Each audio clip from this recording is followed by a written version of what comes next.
Hello and welcome to the Fulham Focus podcast. My name is Jmac, your host, where I'm sitting in my study, single malt whiskey in hand and listening to the sound of silence in the dark. Remember that feeling? The sadness, the panic, the general despair? Of course you do. Well, there is time to fix some key issues before the window closes and to understand why we just didn't turn up in our 1-0 defeat by an excellent Barnsley side. Is it a blip, a wake-up call? Is it Parker out already? Or are we going to destroy the league? Or have we got a second year of this crap all over again? Oh, and hello, Mr. Harry Arter. I'm joined by Mr. Reese and Mr. Marty Ward to chat all about it. Let's go.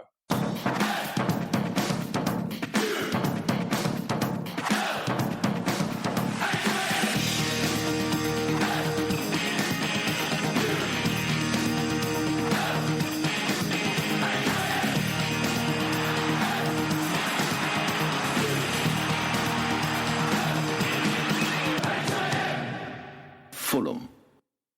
Right, gentlemen, good to have you both for this fresh Oakhell once again. For the record, my belief is that there are some of our fans who need to relax slightly to this result. But of course, there are troubling signs. The biggest one that we were bloody shambolic and embarrassing and had no beans in us compared to Barnsley a couple of days ago. And I just would like your opening thoughts. I'll go to you first, Mr. Reese. Well, I think having had time to sort of digest it, I have a bit of cooling off period as the saying goes. It's not as bad as I thought it once was. You know, when you see the results, Barnsley won, Fulham, you think, oh my God, what the hell's happened? But then when you go back, you take a step back, you look at the highlights, you think, yeah, actually, it wasn't that bad. It could have been worse. It could have been better. But at the same time, it could have been worse.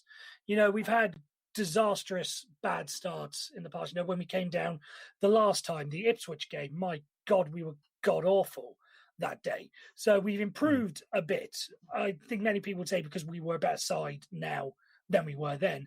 So obviously it's not ideal to get off to a losing start. I'm sure there's some statistic out there of how many times the team has lost on the opening day and gone on to win the title, so on and so forth, or get promoted, so on and so forth.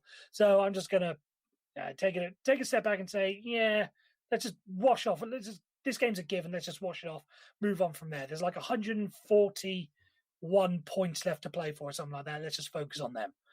Yeah, exactly. And, we're very lucky, actually, that some other promotion contenders lost that day as well. Marty, what are your thoughts, mate? Do you see any signs for positivity from that? Or are you thinking, fuck me, here we go again? At first, it was hello, darkness, my old friend, because it was just like, the weekend's back. Fulham are back to doing what they were doing before. But as Matt said, it's very much the same. I think after reflection, and you see other teams' results, someone put down today, opening day last season, Bolton beat West Brom 2-1. Yeah. Swansea beat Sheffield United 2-1. That was last season. And then you look at the teams that lost as well at the same day. Brentford, everyone expected them to be in the playoffs. They lost to Birmingham. Stoke were supposed to do something. They lost. Cardiff, they lost. So, yeah, it wasn't a great performance. The flaws that were there last season are still there. But, it's Fulham. They like to make us, on edge. So it's part of the fun, right? Part of the fun, part of the heart attack, absolutely. I mean, I got to say that, a lot of people are getting quite angry and, pointing the finger at Parker over one game. And I think it's ridiculous because we still haven't actually two huge sections of our lineup that caused us to get relegated from the Premier League in the first place, namely defence, but also the midfield, lads, is looking very. I think we are quite even thinking if we just throw the old band back together, the three in central midfield, that everything's going to be rosy. But actually, it's been 2 years since then. McDonald is certainly, he turns a bit like a cruise ship at times. And, Johansson is just looking rusty at the moment. So, with these sort of potential rumours of Besic and Arter, then hopefully we can get some. But would you say, Reece, that actually it was more our midfield that let us down against Barnsley? Well, going back to what you were saying about, the same old method, remember that this was the same midfield that, took us up. But at the same, we didn't win a game until like September, I think, that year. That's right. We went up. So it could be that this midfield is good enough, but just like Slavisa's style, it took a couple of months for people to get used to. Maybe there's still some adjusting going on. So I don't want to immediately throw Johansson, McDonald, and not really Kenny because he's captain, but you get the point, off to the side. But at the same time, I'm not going to say that this is the best midfield that we could possibly have. But at the same time, it is still the same midfield that took us up last time, so it could be good enough. Just give it a little bit more time. Thankfully, we've got a couple more days for cool heads to prevail and maybe do something in the transfer market, maybe make the right decision then, rather than sort of overreacting to what's gone on Saturday. I mean, absolutely, and I think with the Parker thing, with everyone pointing the finger at him at the moment, saying the tactics are all over the place. It looks like there's no plan, no structure. We can string some simple passes together. But I mean, let's actually talk about the lineup, because there is some cause for concern with actually his substitutions, but also actually just the general lineup, as I alluded to. So basically, Marty, what were your thoughts about Knockaert not starting and AK up front? Because that was pretty much, I think, the only thing that people thought was an odd one when looking at the team sheet at 2:00. Yeah, it was. I think we were all excited by the two players we brought in who were like extremely fast wingers. So you immediately thought they were going to start, but there you are, you're looking and you think, oh, okay, Ivan's one side, we've got AK playing the other side. And then when you see that his sort of like contribution to the game, now don't get me wrong, he's a very good impact sub and he does do very well to kind of scare any defender. But his end product is just not good enough. I mean, he fell down too easily in the box when he could have most times stand up. And you saw the difference with when Knockaert came on. I mean, it's coming from all reports. Why didn't he start? His statistics already when he came on in the second half were very, very good. So it was kind of like, what was the thinking behind by having him on the bench? Well, yeah, go on, Mr. Reese. You're about to. Yeah, sure. I just wanted to bring, the point about Kamara and Knockaert. I think we all agree, because I said it after the Brighton friendly, that Boubacar Kamara does still have a role to play in this squad, in this team. But I do think it is as an impact sub, where he sort of made a name for himself in the Championship last season. Against tiring defenders, he is going to be a nightmare. But I absolutely agree. I don't think he's there to start. I can't remember, someone on the Fulham Twitter sphere, name is escaping me right now, just was basically willing to get rid of Kamara. If you don't see that Kamara is a hindrance to the squad, then I don't know what to tell you. Words to that effect, I'm not sure. But he's not a starter. I think we can all see that. But to just cast him aside and say he's nothing at this, well, he's useless to us, is going a little bit further down the road. Maybe he was only starting this week because Knockaert still needed a couple more days to adjust. Maybe against Blackburn next Saturday, things will be in the right order, as it were. But I'm not gonna. I'm just gonna wash this game one to the side and say this is Parker's first game as managing in the Championship. Give him a game, maybe 2 games to sort of get his thinking right. Yeah, I think that's right. I mean, I got to say, I think Parker almost hinted a little bit just before the match, or maybe I think it was the day before in his press conference, that AK might start due to how good he has been in training. Parker was quite glowy about him, actually. Hold on, Jmac. Hold on. I just have to. This is a new season now. Which AK are you talking about? We need to make the rule. We need to make things clear. Okay, fine. AK-47. I don't know. It's a bit weird. Could call him. No. Let's do AK-47. He could just call him prick, but I think we'll call him AK-47. AK-47 basically was, he obviously did something in training that Parker was liking, and I think he sort of merited him or rewarded him by giving him a starting place in the performance. But then certainly now we can definitely see he's solidified his place as an ex-sub, like you say, which means we might have, a tsunami on our hands when the team do some paddleboard yoga in the coming weeks. So who knows? But let's talk about quickly, what actually went wrong, do you think, Marty? I mean, we were terrible. We looked like we sort of, well, it's strange because we looked like we almost underestimated Barnsley, but Parker actually stated very, very firmly in the press conference that we should be very, very wary of them. Is it just a case of that Barnsley are full of beans from being promoted and we are still licking our wounds from being relegated? Yeah, it's strange, isn't it? I mean, Joe Bryan has done an interview today on the website saying that it was just a wake-up call, which kind of makes you think, did we really go into that game, with our dicks up high, thinking that we're going to do all right in this game? But it's probably the worst time to play a newly promoted team who have a very, very good home record, basically.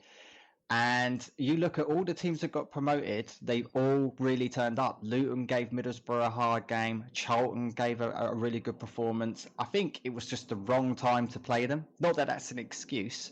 I mean, the same defensive flaws were there. I mean, I've watched that goal 3 or 4 times, and now I'm watching it behind my hands, basically. It really is. I mean, it's almost like, why didn't Mawson, close the player down? Well, Bettinelli went to the near post, but instead Mawson didn't, and it went through Bet's legs. Why didn't Brian get back up? Like immediately.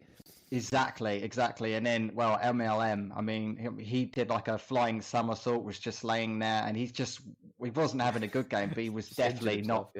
Yeah, he just wasn't good. It just, they were so up for it. I mean, they were all over the field. I mean, if you watch the 90-minute highlights, and I dare you to watch the 90-minute highlights, Jmac. But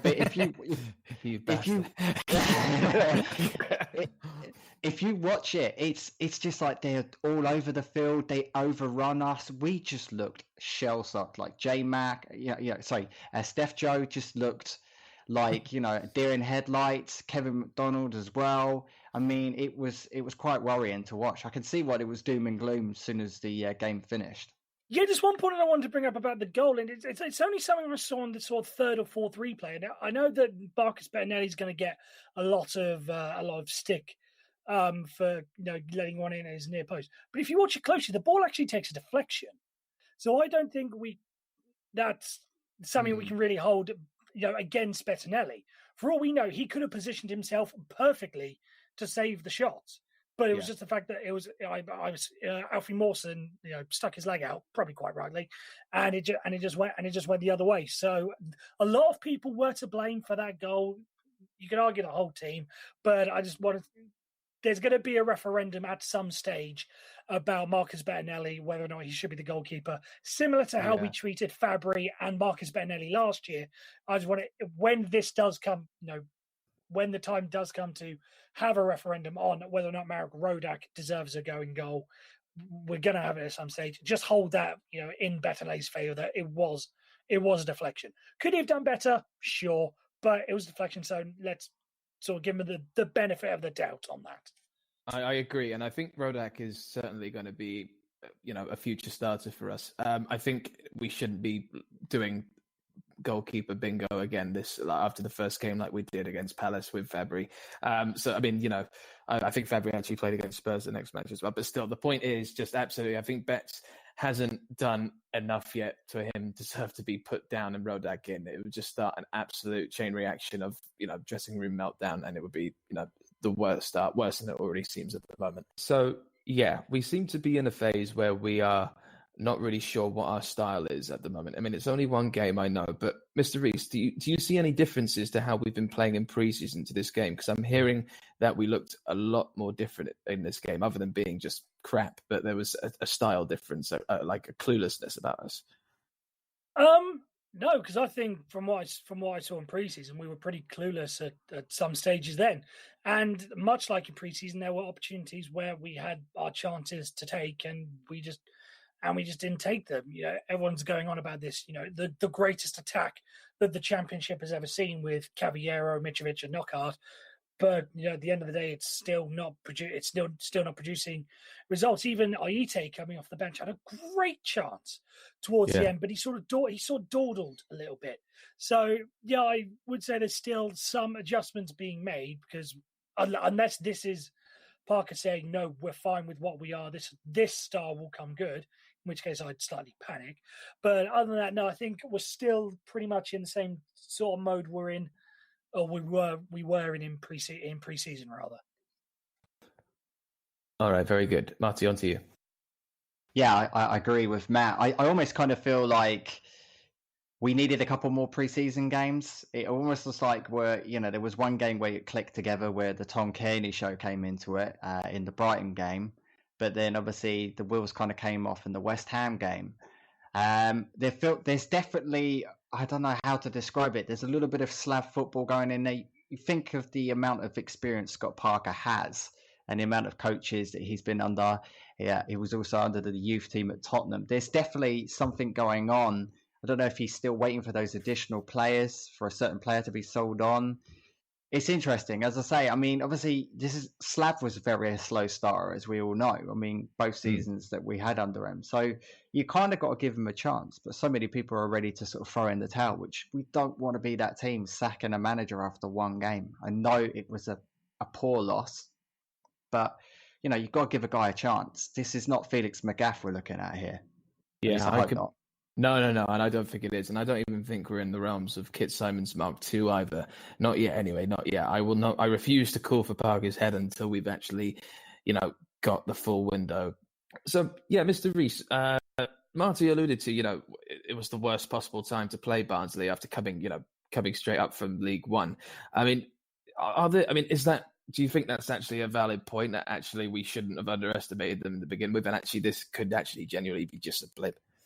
Yes, there was actually a point that was raised by our boss Danny in and here's the moment for the sweepstakes, the most wanted to be in WhatsApp group, the Fulham Focus WhatsApp group, about how he compared it to when we played Hull back in 2008, 2009, and how there was a bit of a party atmosphere at the KC Stadium, whatever it was called at the day, in comparison to what Barnsley were yesterday, because they had just got promoted.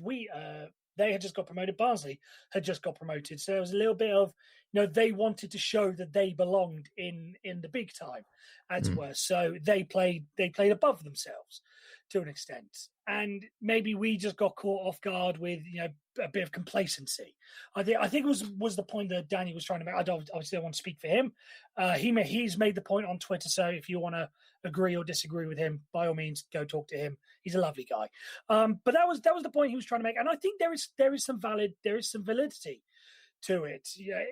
That Barnsley obviously, and there was obviously our scalp at hand. Would it have been the same if Barnsley were playing a QPR or if they were playing someone who's still in the division? Someone shout out a name. Birmingham, say. The fact that we were, coming down from the Premier League, the big boys, as it were, the favourites, they played above themselves.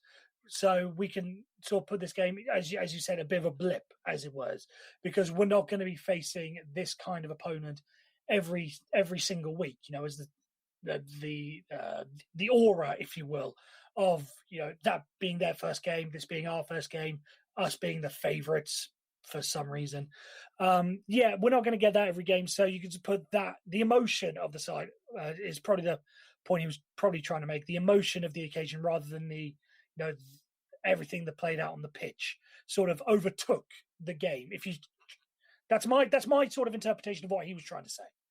All right, very good. And just going on to the defence really quickly, Marty, Dennis Adoy, what were your thoughts of how he looked at playing right back before, Maxime Le Marchand became really crap and we had to swap him out and move him in with Cyrus Christie on the right backs? Because, I was just interested to know what you thought of Adoy was like as a fullback, and if actually the right back position is something that isn't as important as the centre back position that we need to get. I still think we need to fill in the position of right back and a centre back that will play on the right side. But I think Adoy kind of put himself quite well. I mean, when you compare to MLM, he was just having a mare. He really was having such a bad game.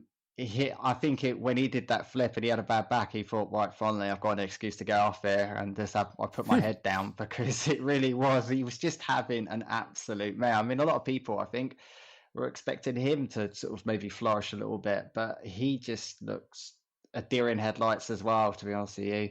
But all credit to Dennis Adoy. I think he did all right, and then Christie went in that position. So the less we say about that, the better. There was at one point, I don't know if anyone saw it, Knockhart was having a right go at Christie in some of the positionings that he was doing. So I took note of that. Yeah, let's quickly talk. Adoy looked good when he was actually in the right back position, but then a lot of status quo resumed as soon as he went to centre back. I'm interested to know what your thoughts of what did Cavallero look like to you on his full 90-minute debut? Well, not 90 minutes, he came off, but you'd see what I mean. Yeah, he had spurts of a good performance. I think a lot of people were hoping that he was really going to tear it up like everyone. To be honest, the one thing I will say was that free kick that Dennis Adoy got on the end of, that was a hell of a free kick. And I thought, blimey, I haven't seen a decent free kick in a while. So that was good to see. It was kind of the scenario, we know Dennis Adoy can header. I mean, that famous one in the Derby playoff game. But if Mitrovic was on the end of that, that could have been a goal. So again, it fell to the right guy, but it just wasn't the target. I mean, that was a real good chance because at that point we were really in the back foot, and that was a really decent free kick. But that was one of the only few things that he managed to do in that game, I'm afraid. So Mr. Rees, today, well, after Saturday, and how you're feeling this evening, transfer, we say, are an absolute necessity if we are to have any chance of promotion, and in what positions? I know we've done this to death, but just to finalise it once more, because time is running out. I honestly don't know if I can add anything that sort of hasn't already been said. You know, I've been banging on. We need a centre back. I'm still not convinced in Le Marchand and Alfie Mawson as a partnership, mainly because I can't trust Alfie Mawson to stay fit. I'm pretty sure he's going to be a decent defender in this division. Yes, to their side, but I just don't trust him to stay fit. So if we have to move him to the bench and then have a dominant centre back, fine. Or if the centre back goes to the bench as the backup option for Mawson, but I don't care. I just don't trust Alfie Mawson to stick through a 46 game plus cup game season. So I'd much rather have that. Anything else would be a bonus for me. I know there's talk about Harry Arter. Rumours going around he's signing tomorrow. I know Besic has been gotten a lot of mention. I know Anoma has been mentioned as a part of the deal for Cess, so on and so forth. I don't care. Anything else above that is a bonus. I just want a dominant centre-back. A dominant centre-back. Okay, well, Marty, let's talk about Harry Arter, because it does seem that actually this is going to be confirmed Monday. Well, today, if some of you guys are listening on the Monday. So it might be official when you're actually listening right now. But with Harry Arter, I mean, he seems to me, from all the things, he is passionate, committed player and loyal to the clubs he plays for, according to Bournemouth fans. And I'm just interested to know your take, because he seems to box rather than a defensive mid. If we did get, I still think we need some cover in front of the back four. What do you think? Well, if they are hearing this and he is announced Monday, Marty McFly does work out quite well, doesn't it? Yeah, so for me, I think, it's not a bad signing. He's going to do... There's lots of pros and cons. First of all, he was playing in a very poor Cardiff team last year, but for many Cardiff fans was very, very good. As you said, he will play, with his heart on his sleeve. Does it work in our benefit that he's related to Scott Parker? And he's not exactly going to go out there and just dawdle for a couple of minutes. He couldn't do any worse than what Steph Joe and Kevin McDonald did out there. Let's be fair. That's a good point. We could be saying this till we're blue in the face, and we probably might be saying it till Thursday on deadline day. It's been blatantly obvious what we've needed since the end of last season when we were relegated. I would still at this point grab Gary Cahill. As much as his wages are ridiculous, at least we know it's a dominant centre back. If you're not got any confidence in Mawson, Gary Cahill will do it. Michael Hector, also from Chelsea. If we are going to get, I can't remember his name, who is from Tottenham, for the Ryan Session deal, which is just dragging and dragging and dragging. We're all kind of sit here, we speculate, we worry. Is Ryan Session going to be sold? Do we have to wait till he be sold? Will it be the last day of the window? Will we bring in a player that's kind of like, was it Chima? That's not exactly, statistically, he looks good, but everyone you look at, he's not very good. So it would be like the Rui Font of defence. We've known for ages our defence is poor. It's not something that's just going to get better overnight. We are very, very thin in midfield. We were expecting two midfielders. One of them we were expecting to go, which was Seri, and Grisa, I think, kind of caught everyone, by surprise. But he wasn't really featuring in pre-season. And, we are very short in midfield. So, Steph Joe and Kevin McDonald haven't exactly got anyone running them, into competition for places. So, bringing in Arter and Besic, I think it's just a good thing, because at the end of the day, a bigger squad means bigger competition for places. And let's just see what, Scott Parker can do with all the pieces, because I'm sure he must know that what we need to improve this team. Yeah, and I really don't think Ariata is some sort of nepotistic hand-me-down. I think he's a very good player, and certainly he's decent at Premier League level and Championship level. I think he could be very, very good for us. So, I mean, here's to him when he arrives tomorrow. And look, one other thing I just want to say as well that I'm worried about, and I just want to put it on record here. We need a backup striker, and I don't know if Martel Crosdale-Taylor might be the answer potentially if he gets some minutes in cup games or on the bench. But there's something. I mean, Mitro, to me, I know he requires premium service because he is a Premier League striker, but there is something to me that I think we're too optimistic and slightly overly sure that Mitrovic is going to tear up the Championship. And I'm worried that we don't have that pacey alternative that could we can't just rely on Font as a replacement for Mitrovic. And I don't think we can rely on AK-47 either.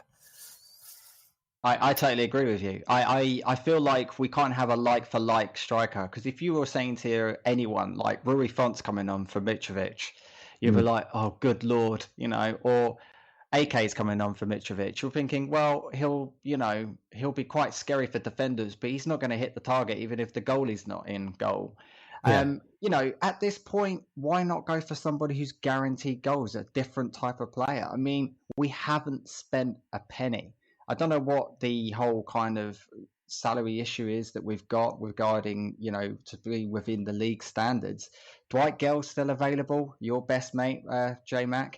Again, if we went out and bought him and we had Mitrovic and Jmac, how much would everyone suddenly be looking at us as saying, wow, Mitrovic and Jmac. Yeah.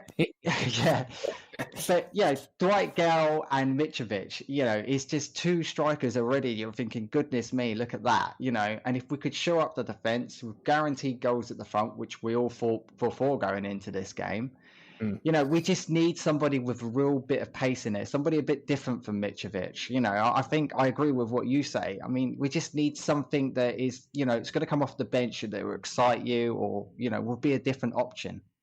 Yeah, and I think I'm not poo-pooing Mitrovic at all. I think he'll come good. He has been good, but let's not ignore the fact that Mitrovic, I don't think, has scored more than 2, maybe 3 goals this year in a Fulham shirt, and I just think it's something we need to be wary of. And I mean, even though he's not getting the service, to me, he looks maybe potentially half a stone or so. Well, maybe like 4 pounds slightly overweight. He looks a tiny bit. I'm worried we've given him all the money and all the comfort, and he's just thinking, "Oh, I'm going to walk this." And I don't think it's. I just think it's dangerous. I'd love to be proved wrong. Let's see. Let's have a quick Parker rating. I'm going to say 3 because that was bloody dreadful. Matt, what is your Parker rating? I'm going to go for slightly higher than yours. I think, given what I've sort of said previously, I think maybe just give us a bit of not put all the blame on him. So I'm going to go for a 5 personally. And Marty, mate, what's your quick Parker rating for this lovely welcome back to the Championship?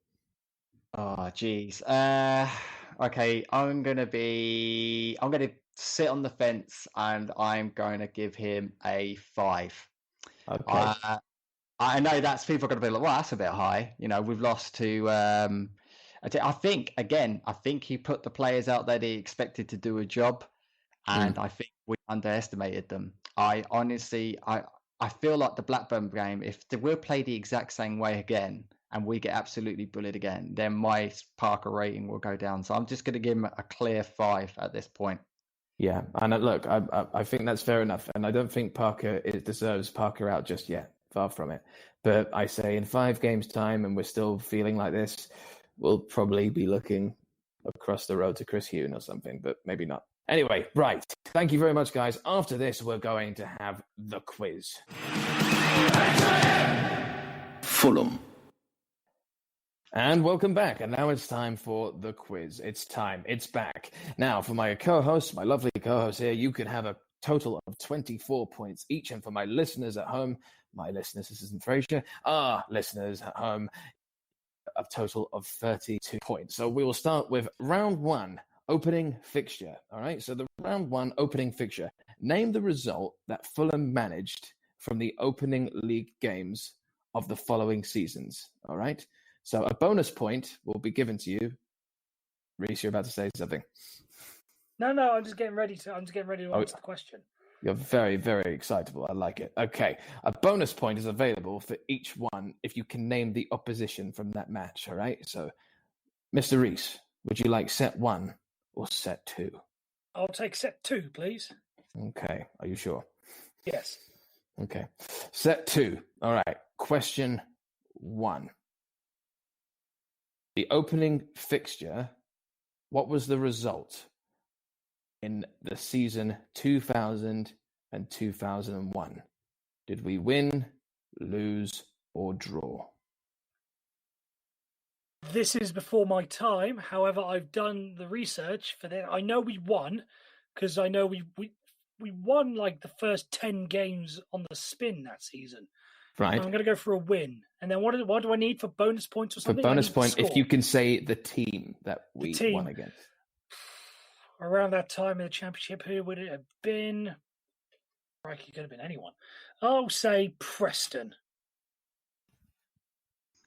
You get 1 point from that because it was a win, but it was a win against Crewe Alexandra, I believe. Yes, Crewe Alexandra. And we won 2-0. And it was the first game under Tigana or Tigana. Never know how to say it. All right. And now let's go to first of set 1 for you, Marty. All right. So was it a win, a loss, or a draw for the 2017-2018 season, the opening game? Who did we? 2017 opening game. Jeez.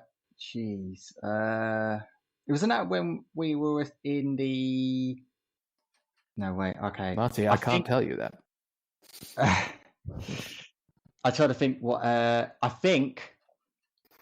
Didn't we play? I can't remember if we won or lost, but I remember we played. Didn't we play Norwich? Marty, I can't tell you that. Damn it. You have to tell me the result first. Okay. Wasn't it 1-1? I'm going to go 1-1. Okay, you're going for a draw. And what is the team that you're going for? I swear it was Norwich.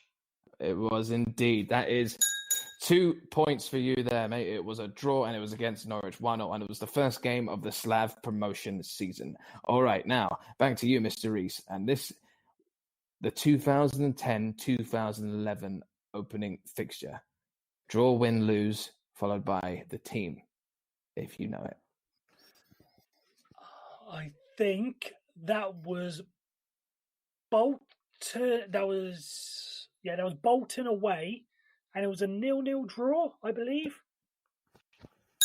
Exactly, that is a bonus point and a point. Very good for you there, sir. Very good. Well done. And for Marty, 2002-2003. Win, loss, or draw? I'm going to say a loss. Okay.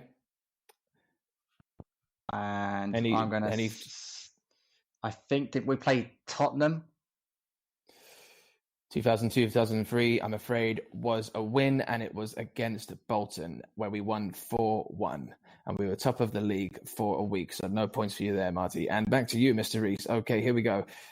2016-2017, opening fixture. First tell me, draw, win, or loss. 16-17. That was first full season under Slav. That was a win.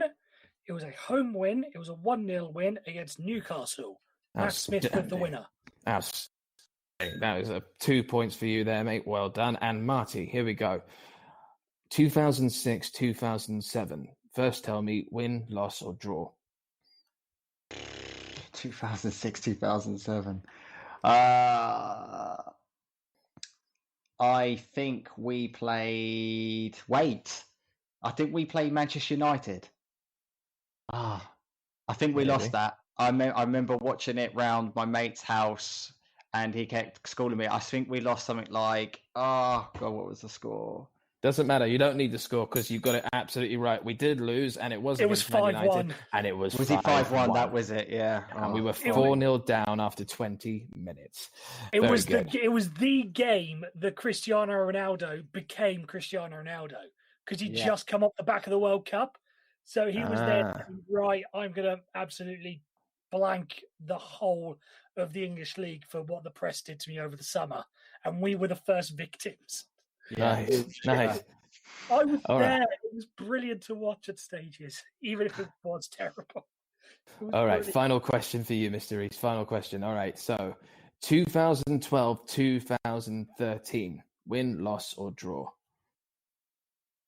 That was the pinstripe season, because I remember the game. And that was the 5-0 over Norwich City.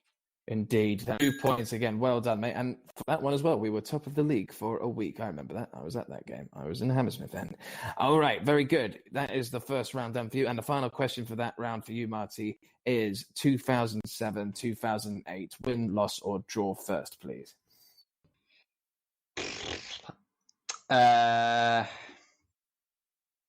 We played... I think we lost that season. Yeah. Did we play Arsenal? And that is another point. Well done. Well done. That we did lose against Arsenal. It was 2-1, and it was the first game of the Great Escape season. All right. Very good. Very good, guys. From that first round, Reese has 7, and Marty has 6. Okay. Nice and tight. All right. So here we go. Round 2, focus fortunes. 4 guesses each.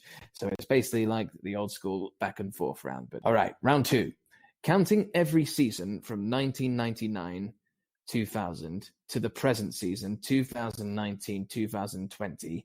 I need you both to go back and forth and name the top 8 current championship clubs that we have shared a division with the most during those 21 seasons. All right, so I need you to name the top 8 current championship clubs that we have shared a division with the most during those 21 seasons. All right, so 4 guesses each. And because you're winning, I'll go to you first, Mr. Root. I imagine we'd have spent a lot of time with Blackburn Rovers. That is absolutely correct. Good point. 17. So 17 seasons. Well done, Mr. Rees. 17 seasons for Blackburn. That's one for you. Marty, back to you, mate.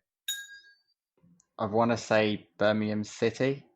Birmingham City is absolutely right. With that is actually the next one down. That is the second most with 14 seasons. That's a good start. Very good. And for you, Mr. Rees, second guess. We would have been with Bolton quite a lot. I'll say them. I'm going to have a look at this. Let me just have a look. Bolton is not on the list, I'm afraid. Wow. Bolton is not on the list. Okay, all right. Unfortunately. Now back to you, Mr. Marty. I'm going to say Norwich. Norwich. Norwich is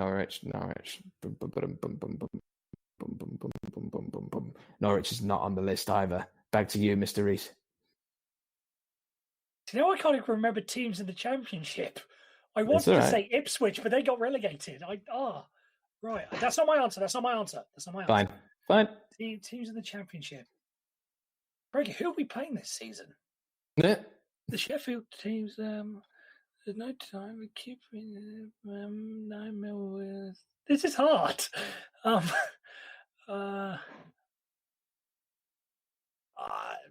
No. Middlesbrough. Calling Middlesbrough. Middlesbrough is absolutely right. And that was third on the list. That is 12 seasons that we've shared playing Middlesbrough. Excellent. Very good. All right. And for you, Marty, next guess. Third guess. I'm going to say QPR. Absolutely right. And that was the 8th team. So you just made that, Mr. Marty. All right. And for you, Mr. Rees, final guess. Wigan Athletic. Outstanding. Was 4th, just after Barrow with 11. So 11. That's 11 seasons we have shared. And final guess for you, Marty. I'm going to say Reading, please. Reading, not bad at all. That is 6th on the list. So Reading was there as well. And we had shared 8 8 encounters in seasons with them. Excellent. All right, guys, that is perfect. So after that round, Reese is on 3, 7, 8, 9, 10, and wow. Okay, so it is actually 10. It's very, very close. And I'll just read the ones that round. Did we get? No, you got 1 incorrect each. So you got 3 out of 4, both of you. But you could have got West Bromwich Albion, which would have been just after Wigan. One of you said Wigan, didn't you? I did, yeah. You did, yes. So Wigan would have been 5th, and after that, they're with 11. And then you could have had Charlton after that, that would have been 10. And then you could have had Reading with 8, and then Leeds with 8, and then obviously QPR was 8th with 8. And just below that, you could have had Forest, Stoke, Huddersfield, Derby, Cardiff. They all share the number 7. And you could have had Hull with 6, but this is outside the top 8, of course. Sheffield Wednesday with 6 as well. Barnsley, Brentford, Preston all share 5. Bristol City, Swansea, and Bristol City and Swansea share 4. Millwall with 3, and Luton with 1. All right, guys, excellent. This is the final round, and this is the guess the player round. Okay. Now the rules have changed slightly for this one. So basically, I'm going to name 8 facts about these players. 8 facts, okay? And basically, the points work in complete reverse order. So if you get the first guess, you will get 8 points. If you get the second guess, you will get 7 points. If you get the third guess, if you see what I mean, it goes 8 facts and 8 points in the reverse order, if you see what I mean. All right. So here we go. Guess. Just shout out when you think you know the answer, and I'll freeze you. Fact number 1. This player made 122 appearances in all competitions. Okay. Fact number 2. 100% of them were in the starting 11. Okay. Fact number 3. He is in his 30s. Okay. Fact number 4. He scored 2 goals for the club, both from outside the box. Ooh, okay. Oh. Nope. Okay. Fact number 5. Fulham were his 4th London club. Ooh. Fact number I got it. I think I got it. Oh, I think I've got it as well. Damn it. Okay. All right. Well, Reese was first. I'm going to freeze both of you. Reese, what is your answer? Is it Paul Konchesky? Okay, I'm going to freeze you there, and you went Paul Konchesky. And what were you going to say, Marty, Nate? I was going to say John Harley, but I think John now Harley. Paul Konchesky would be the right answer. Well, let's freeze you both and see what happens. All right. Fact number 6, he has 2 caps for England. Fact number 7, he was a Laurie Sanchez signing. Fact number 8, final fact, his last appearance was the Europa League final. So take a bow, Paul Konchesky. Congratulations, Mr. Reese. You have won 18 points out of the 24 available. Well done, mate. And bad luck, Mr. Ward. All right, Mr. Reese, congratulations. And as a way of congratulating you, we are going to send you, I had to spend quite a lot of money from his girlfriend to actually acquire this, but I have managed to find Harvey Elliott's shirt for you that he wore on his opening Premier League debut. So don't worry, it's going to go straight to you and you can deal with it what you will. How about that? Perfect. I just ran out of toilet paper. It was a piece of his hair.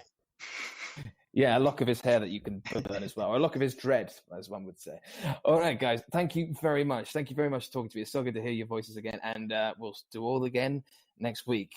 Thank you to my co-hosts. Thank you for all for listening. If you managed to get 32 points out of 32 points, please tell us, and we will bathe you in glory on Twitter. And don't forget, we are on Spotify, we are on iTunes, we're on Instagram, we're on Twitter, we are on all the social media outlets, and please just give us a mention whenever you can. All right, so we'll all do it all again next week. For now, bring on Blackburn, and hopefully they'll be a lot more successful. Come on, you Whites. Goodbye.